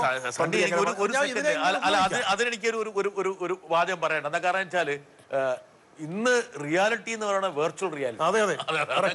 നിങ്ങൾ ഒരാളുടെ കൂടെ പോയി നിൽക്കണമെന്നില്ല, നിങ്ങൾ വെർച്വൽ റിയാലിറ്റി നിന്നാലും മതി.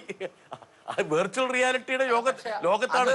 അത് ഈ സഭ്യതയുടേതും മാന്യതയുടെയും ഒക്കെ വരമ്പുകൾ ലംഘിക്കുമ്പോഴാണ് പ്രശ്നം. വരമ്പ് ആര് നിശ്ചയിക്കുന്നു? തീർച്ചയായിട്ടും ഞാൻ പറയാം. ഏറ്റവും ഒടുവിലത്തെ ഒരു ഉദാഹരണം പറയാം. കഴിഞ്ഞ ദിവസം മറ്റേ അത് ലംഘിക്കുകയാണ്. എന്നെ തെറി പറയുകയാണെങ്കിൽ സഭ്യമായത്, അത് പിന്നെ സന്ദീപിനെ തെറി പറയുകയാണെങ്കിൽ അസഭ്യമായി തെറി. അങ്ങനെയല്ല. അതിനെന്താ അറിയോ? കഴിഞ്ഞ ദിവസം നമ്മുടെ BJPക്ക് വേണ്ടി ഡിസൈൻ ചെയ്യുന്ന ഒരാള് കുമ്മനം രാജശേഖരന്റെ ഒരു പോസ്റ്റർ ചെയ്തു. കുമ്മനം രാജശേഖരൻ ഒരു ചായക്കടയിൽ ചായ കുടിച്ചുകൊണ്ടിരിക്കുന്ന ഒരു പോസ്റ്റർ. മിനിറ്റുകൾക്കുള്ളിൽ ആ ചായ മാറി അവിടെ കള്ളുഷാപ്പ് വന്നു. അതിനെ അത് കഴിഞ്ഞ ഉടനെ അത് പുള്ളിയുടെ തല മാറി P. ജയരാജന്റെ തലയുമായി.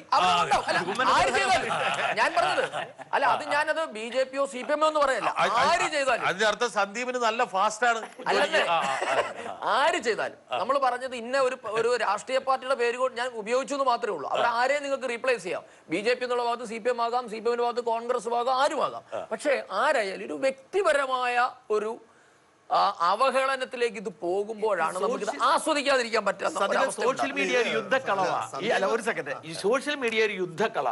അവിടെ മാന്യതയില്ല, ബുദ്ധിയില്ല, വിവേകമില്ല. അവിടെ എല്ലാവരും നവമാധ്യമ രംഗത്ത് പ്രവർത്തിക്കുന്ന ഷാജൻ തന്നെ അങ്ങനെ പറഞ്ഞു വെച്ചിരിക്കുന്നു. അതായത് ഞങ്ങൾക്ക് മാന്യതയില്ല, ഞങ്ങൾക്ക് അങ്ങനെ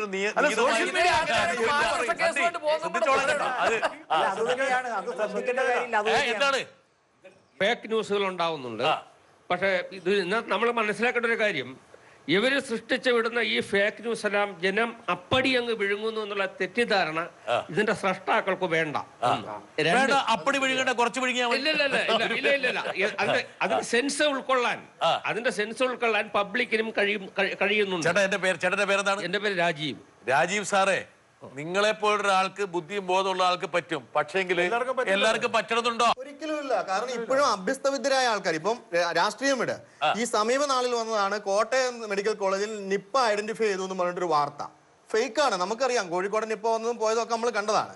ഇത് വളരെ അഭ്യസ്തവിദ്യരായ ആൾക്കാരാണ് ഇത് സത്യമാണെന്ന് പറഞ്ഞുകൊണ്ട് പ്രചരിപ്പിക്കുന്നത്. നിപ്പ പകരുന്നത് ബ്രോയിലർ കോഴിയിൽ നിന്നാണെന്ന് വരെ അതിനകത്ത് എഴുതി വെച്ചിട്ടുണ്ട്. അപ്പൊ ഇതൊക്കെ എന്ന് വെച്ചാൽ വലിയൊരു പ്രശ്നമാണ്. കാരണം വിദ്യാഭ്യാസം ഉള്ളവർ പോലും വിഴുങ്ങുന്ന ആൾക്കാർ ധാരാളമാണ്. അല്ലല്ല, നിങ്ങൾ വിദ്യാഭ്യാസത്തെയും വിവരത്തെയും ഒന്നായി കാണുന്നതുകൊണ്ട് പറഞ്ഞ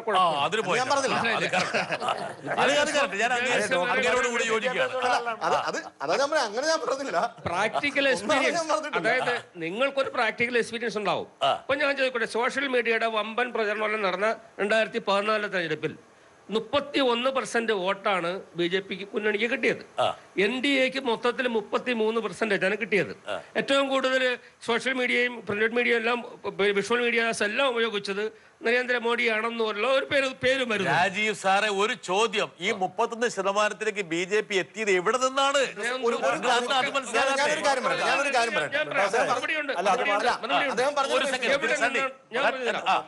ഞാൻ പറയട്ടെ. അതായത് 13 ദിവസത്തെ ഭരണം, പിന്നെ 13 മാസത്തെ ഭരണം, പിന്നെ 5 വർഷത്തെ ഭരണം, പിന്നെ ഇന്ത്യ തുടങ്ങി എന്ന് പറഞ്ഞപ്പോഴത്തേക്ക് താഴെ പോയി. പിന്നെ രണ്ടാമത്തെ ചാൻസ് വീണ്ടും NDA 10 വർഷം പിന്നെ UPA ഗവൺമെന്റിന് കിട്ടി. ആ ആദ്യത്തെ 5 വർഷത്തെ ഭരണം ലെഫ്റ്റ് ഡെമോക്രാറ്റിക് ഫ്രണ്ടിന്റെ സപ്പോർട്ട് ഉള്ളത് കൊണ്ട് അത് പബ്ലിക്കിന് വേണ്ടി നിന്നു. സെക്കൻഡ് ടൈം വന്നപ്പോ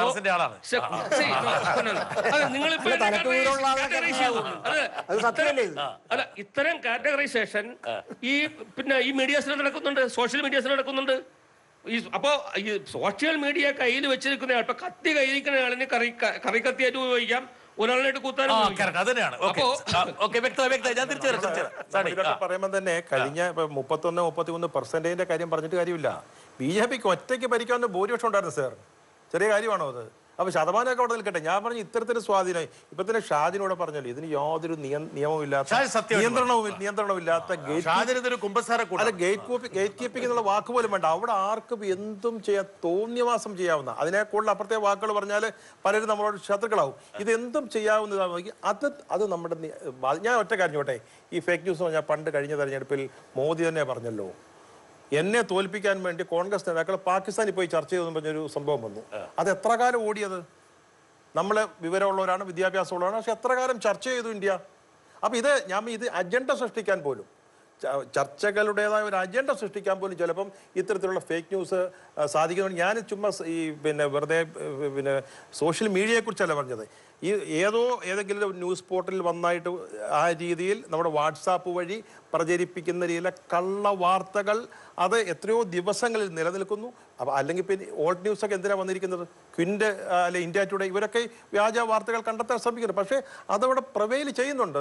എത്ര വാർത്തകൾ കണ്ടെത്താൻ പറ്റും? ജയകുമാർ, ഒരു സെക്കൻഡ്. അതായത് ഇപ്പം പാശ്ചാത്യ ലോകത്തൊക്കെ ഒരുപക്ഷെ ഫേസ്ബുക്ക്, ട്വിറ്റർ, ഇൻസ്റ്റഗ്രാം ഇതുപോലുള്ള പ്ലാറ്റ്ഫോംസിനെതിരെ ഒരു വികാരമുണ്ട്. എന്താ കാരണം വെച്ചാൽ നിങ്ങളൊക്കെ നഗ്നമായിട്ട് ജനവിധിയെ സ്വാധീനിക്കുന്നു. അതായത് ജനങ്ങളുടെ നിലപാടുകളെ സ്വാധീനിച്ചിട്ട് നിങ്ങൾക്ക് ഇഷ്ടമുള്ള ആൾക്കാർക്ക് വോട്ട് ചെയ്യുന്നുള്ള ഒരു പരിസ്ഥിതി നിങ്ങൾ ഉണ്ടാക്കണം. ഇത് ചെറിയ കാര്യമല്ല. ഇപ്പൊ അമേരിക്കൻ തെരഞ്ഞെടുപ്പ് കഴിഞ്ഞ പ്രാവശ്യം നിങ്ങൾ അട്ടിമറിച്ചു എന്നാണ് വരാറ്. അട്ടിമറിച്ചു. റഷ്യക്കാര് ഹോക്കേഴ്സ് എല്ലാം കൂടെ ഉപയോഗിച്ചിട്ട് നിങ്ങൾ അട്ടിമറിച്ചു. എന്താണ് സാർ? അല്ലല്ലേ, അമേരിക്കൻ തെരഞ്ഞെടുപ്പ് ഒരാളും അട്ടിമറിച്ചതൊന്നുമല്ല. അത് അമേരിക്കക്കാർ തന്നെ ചെയ്താണ്. കറുപ്പിനോടുള്ള വെളുപ്പിന്റെ അങ്ങനെ ഞാൻ ആ സമയത്ത് അവിടെ ഉണ്ടായിരുന്നവരാണ്. അതുകൊണ്ട് എനിക്ക് മനസ്സിലായ കാര്യങ്ങളാണ് ഞാൻ പറഞ്ഞത്. ഇതില് അത് വലിയ വികാരമായിരുന്നു അവിടെ. ഈ പറഞ്ഞതുപോലെ ആൾക്കാരുടെ താല്പര്യങ്ങൾ അനുസരിച്ച് അവര് അതല്ലെങ്കിൽ ഒരു പൊളിറ്റിക്കൽ പാർട്ടിയുടെ ഇൻഫ്ലുവൻസിൽ തളച്ചിടാൻ ശ്രമിക്കുന്നു. ഇത് എന്തെന്ന് വെച്ച് കഴിഞ്ഞാൽ ഇൻട്രൂഷൻ ടു സിവിക് റൈറ്റ് ആണെന്ന് പറഞ്ഞ് യൂറോപ്യൻ യൂണിയൻ വരെ ആക്ഷൻ എടുത്തിട്ടുണ്ട്. ഇതിനെ ടെക്നിക്കലി പറയുകയാണെങ്കിൽ ഫിൽറ്റർ ബബിൾ മെക്കാനിസം എന്ന് പറയും, അല്ലെങ്കിൽ എക്കോ ചേംബർ ഇഫക്റ്റ് എന്നാണ് ഇതിന് പറയുന്നത്. കാര്യം ഇയാളുടെ താല്പര്യവും അയാളുടെ ഇൻട്രസ്റ്റും ഓരോ കാലഘട്ടത്തിലെ ആൾക്കാരുടെ താല്പര്യങ്ങളും ചിന്തകളും ഇങ്ങനെ മാറിക്കൊണ്ടേയിരിക്കുന്നു. അതിനെ മനസ്സിലാക്കി ന്യൂറോ ലിംഗ്വിസ്റ്റിക് അപ്രോച്ച് എന്ന് പറയും.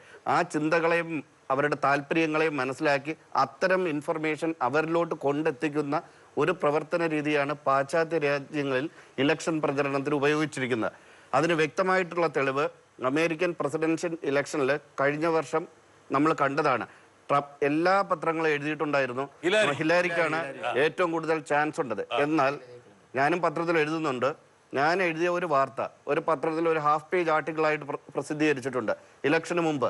അതായത് ട്രംപിനാണ് മുൻതൂക്കം. അതായത് സോഷ്യൽ മീഡിയയിൽ ഇമ്പാക്റ്റ് ഇത്രയും ജനറേറ്റ് ചെയ്തത് കൊണ്ട് അയാൾക്ക്, അതായത് സെർച്ച് എഞ്ചിൻ മാനിപ്പുലേഷൻ എന്ന് പറയാം. അതായത് നമ്മുടെ ആൾക്കാരുടെയൊക്കെ ഒരു സ്വഭാവം ഉണ്ട്. എന്താണെന്ന് വെച്ച് കഴിഞ്ഞാൽ തെറ്റായ അല്ലെങ്കിൽ നെഗറ്റീവ് വാർത്ത ഉണ്ടെങ്കിൽ അത് ചികഞ്ഞു നോക്കുക എന്നുള്ളത്. ഈ കഴിഞ്ഞ തെലങ്കാന തെരഞ്ഞെടുപ്പിന്റെ സമയത്ത്, അതായത് UP മുഖ്യമന്ത്രി, സന്ദീപിനോട് ക്ഷമിക്കണം, UP മുഖ്യമന്ത്രി, ഇന്ത്യയിലെ ഏറ്റവും പ്രധാനപ്പെട്ട സംസ്ഥാനത്തിന്റെ അധിപനായിട്ടുള്ള മുഖ്യമന്ത്രി ഹൈദരാബാദിൽ നടത്തിയ വലിയൊരു പ്രസംഗമുണ്ട്. അത് എല്ലാ പത്രങ്ങളും ചാനലിലും കാരി ചെയ്തു. അതായത് അവസാനത്തെ നൈസാം ഇന്ത്യയിൽ നിന്ന് ഒളിച്ചോടിയ പോലെ ഈ പറഞ്ഞ ഒവൈസി സഹോദരന്മാർ ഇന്ത്യയിൽ നിന്ന് ഒളിച്ചോടേണ്ടി വരും.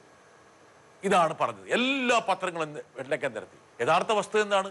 അവസാനത്തെ നൈസാം ഇവിടെ ജീവിച്ച് ഇവിടെ മരിച്ചു. ഇവിടെ യുദ്ധ ഫണ്ടിലേക്ക് 5000 കിലോ സ്വർണ്ണം സംഭാവന ചെയ്തു. അയാളാണ് ഓസ്മാനി യൂണിവേഴ്സിറ്റി ഉണ്ടാക്കിയത്. പക്ഷേ അപ്പോഴേക്കും തെരഞ്ഞെടുപ്പ് കഴിഞ്ഞു.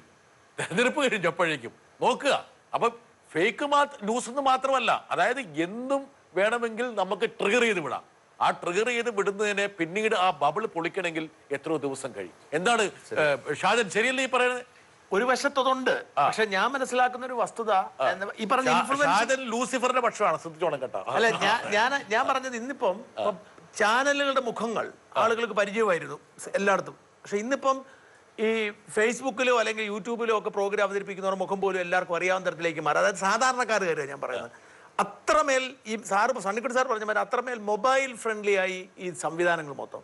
അതുകൊണ്ട് ഇന്നിപ്പോൾ ഒരാൾ പറയുന്ന സാധനം അധികം സമയമൊന്നും വേണ്ട, ഫേക്ക് ആണെങ്കിൽ അപ്പം തന്നെ പൊളിക്കും. ഞാൻ പറഞ്ഞത് അതായത് കുമ്മനത്തിന്റെ പടം കള്ളുഷാപ്പാക്കി വന്നു, തിരിച്ച് പി ജയരാജന്റെ ആക്കി അന്ന് തന്നെ ഇത് 3 ഫേക്ക് ആണെന്നുള്ള വാർത്തകൾ വന്നു. അപ്പൊ ഞാൻ പറഞ്ഞ അതിന്റെ കുറെ കൂടെ മാറ്റം വന്നു. അന്ന് യോഗി പ്രസംഗിക്കുന്ന ആ സമയത്തിൽ നിന്ന് ഇങ്ങോട്ടുള്ള കാലം, അതായത് ഇപ്പോഴാണ് കുറച്ചുകൂടെ ഫേസ്ബുക്കും യൂട്യൂബും ഒക്കെ വാട്സാപ്പും ഒക്കെ ഫേക്ക് ന്യൂസ് ഐഡന്റിഫൈ ചെയ്യാനുള്ള ടെക്നോളജി കൊണ്ടുവന്നതും സാധാരണ ഇപ്പൊ ഏതവനും ഒരു പടം ഡ്രാഗ് ചെയ്ത് ഗൂഗിളിലേക്ക് ഇട്ടാൽ അതിന്റെ ഒറിജിനൽ സോഴ്സ് അറിയാൻ പറ്റും. നമുക്കൊരു പടം കിട്ടുന്നു, നമ്മൾ പെട്ടെന്ന് അപ്പം തന്നെ ആ പടം ഡ്രാഗ് ചെയ്ത് ഗൂഗിളിലേക്ക് ഇടുക. ഏത് സാധാരണക്കാരനും ഒറിജിനൽ ഏതാണെന്നും അതിൽ എന്തെല്ലാം മാറ്റം വന്നും ഏത് സാധാരണക്കാരനും അറിയാം. അത്രയിലേക്കൊരു മാറ്റം വന്നതുകൊണ്ട് ഫേക്ക് ന്യൂസ് അതായത് കഴിഞ്ഞ തെരഞ്ഞെടുപ്പിൽ നമ്മൾ പറഞ്ഞല്ലോ മോദി ഉപയോഗിച്ചത് ഇതാണ്, അത് ഫേക്ക് ന്യൂസ് അടക്കമുള്ള സാധനങ്ങൾ ഉണ്ടായിരുന്നു. പക്ഷേ ഈ തെരഞ്ഞെടുപ്പാകുമ്പോൾ ഈ 5 കൊല്ലം കൊണ്ട് ഫേക്ക് ന്യൂസിന് അത്ര ഇൻഫ്ലുവൻസ് ചെയ്യാൻ പറ്റത്തില്ല. മാത്രമല്ല അതൊരു ബൂമറാങ്ങായി മാറുകയും ചെയ്തു. അതുപോലെ നിങ്ങൾ ട്രോള് ഈ തെരഞ്ഞെടുപ്പ് സമയത്താണ് ഒരു പക്ഷേ ഈ സോഷ്യൽ മീഡിയ അല്ലെങ്കിൽ മറ്റ് മീഡിയകൾ SRS പറഞ്ഞ പോലെ സ്കോഡിനും അല്ലെങ്കിൽ വാൾ ഗ്രാഫിറ്റിക്ക് ചുവരെഴുത്തിനും പൊതുയോഗങ്ങൾക്കും കവലപ്രസംഗങ്ങൾക്കും കഥാപ്രസംഗങ്ങൾക്കും അപ്പുറത്ത് ഈ പറഞ്ഞ മറ്റ് മേഖലകൾ കുറേയും കൂടി സജീവമാകുന്നു. ഒരുപക്ഷെ നമ്മളിപ്പോൾ കാണുന്ന പല സ്ഥാനാർത്ഥികളെയും നമ്മൾ കാണുന്നത് അവിടെ പോയി അവരുടെ ഹോർഡിങ്ങിലല്ല കാണുന്നത്, അവരെ നമ്മുടെ മൊബൈൽ ഫോണിലാണ് കാണുന്നത്. അവർ നടത്തുന്ന പ്രസംഗങ്ങൾ, അവർ നടത്തിയ സംഭാവനകൾ, ഇതൊക്കെ തന്നെയല്ലേ ഇനി സ്വാധീനിക്കാൻ പോകുന്ന നിങ്ങളെ പോലുള്ള തലമുറയെ. അതെ, അതിനിപ്പോ സാർ ആദ്യം ഒരു ട്രോള് കാണിച്ചു, ഒരു മോഡിയുടെ ഒരു വിമർശനമായിരുന്നു അത്. അതിൽ 5 മീമുണ്ട്. അതിൽ ആ വിമർശനമായിട്ട് തന്നെ പുള്ളിയുടെ ഇത് ഡീറ്റെയിൽസ് ആയിട്ട് എഴുതി ഒരു നോട്ടീസാണ്. പണ്ടൊക്കെ നമ്മൾ വീട്ടിൽ നോട്ടീസ് കിട്ടുമായിരുന്നു, ഈ രാഷ്ട്രീയക്കാർ ഒന്നും നോട്ടീസ് തരാം അതിന്റെ വികസന പ്രവർത്തി. ഇതിപ്പോ ഒറ്റ മീമിൽ തന്നെ ആ ഒരു കാര്യങ്ങൾ മിനിമലായിട്ട് തന്നെ മനസ്സിലാക്കിയുള്ളൂ. മീം നിങ്ങൾ അമേരിക്കയിലൊക്കെ പോകുന്നുണ്ടാവും, പക്ഷേ ഈ മീം എന്നുള്ള സാധനം മനസ്സിലാക്കണം. അതിന്റെ പേര് മീം എന്നാണ്. അത് മിനിമലായിട്ട് തന്നെ നമ്മുടെ മൊബൈലിൽ കിട്ടുമ്പോൾ അത്രയും കാര്യങ്ങൾ ഒരു നോട്ടീസ് വായിക്കണമെങ്കിൽ പെട്ടെന്ന് നമുക്കൊരു മീമിൽ കിട്ടുമ്പോൾ നമ്മൾ അപ്പം തന്നെ ഒരാളൊരു മിനിമം എഡ്യൂക്കേഷനുള്ള ആൾക്കാരെ മനസ്സിലാവണം അതിന്റെ വിമർശനവും അതിന്റെ ഒരു നല്ല വശങ്ങളും. അപ്പൊ അത് തന്നെ ട്രോൾ. ഒരു കാര്യം ഞാനോടൊന്ന് പറഞ്ഞോട്ടെ, ഒറ്റ വാചകത്തിൽ പറഞ്ഞോട്ടെ. അതായത് ട്രോളിനെ കുറിച്ച് നേരത്തെ കംപ്ലൈന്റ് അതായത് അനാവശ്യമായിട്ട് മാനിപ്പുലേറ്റ് ചെയ്യുന്നു ഇങ്ങനെ പലതും വരുന്നു എന്ന് പറഞ്ഞു.